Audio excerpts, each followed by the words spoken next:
Hola, hoy vamos a dedicar nuestro microespacio para la ciencia y la tecnología a la figura de Daniel Gabriel Fahrenheit, que fue un científico polaco del siglo XVIII que estableció la primera de las escalas de temperatura que aún se usan hoy día.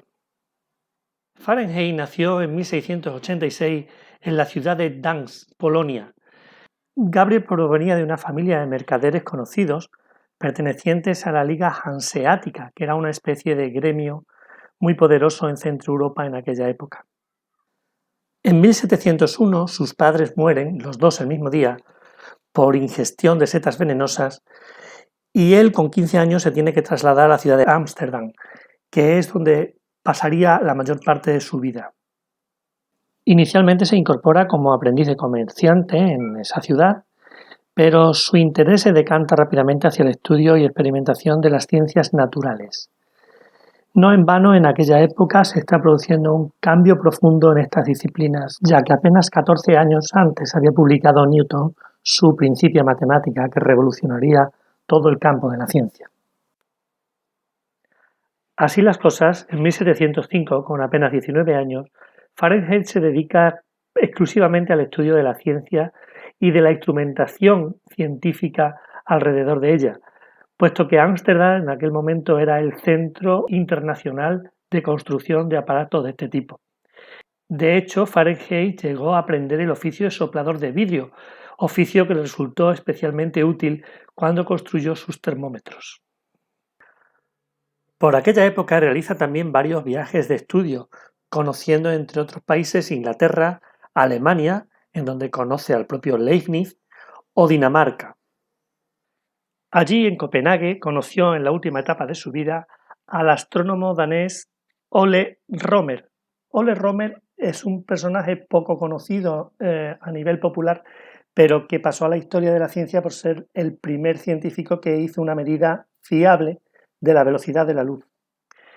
Sin embargo, a interés de Fahrenheit, Romer era un habilidoso constructor de instrumentos y además años antes había realizado ya una escala de temperatura no muy precisa, pero que fue un antecedente a la escala de Fahrenheit. Bien, pues con todo este bagaje y el estudio detallado de las propiedades de dilatación de determinadas sustancias y de la forma de canalizar esa dilatación, Fahrenheit consigue presentar en 1709 su primer termómetro, que fue el termómetro de alcohol, y ya en 1714 presenta el termómetro de mercurio que todos conocemos. Por cierto, el que aparece en la imagen es uno de los pocos termómetros que quedan firmados por Fahrenheit y fue subastado en 2012 por casi $108.000. Bueno, pues ya teníamos un instrumento con el que medir las variaciones de temperatura. Ahora era preciso dotar a ese instrumento de una escala para poder cuantificar esas medidas.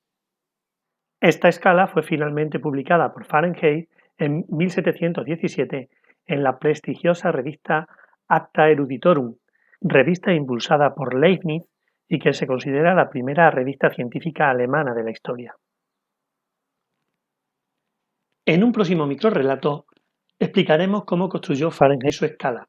Por ahora nos conformaremos con completar su biografía brevísima diciendo que fue profesor de química en Ámsterdam.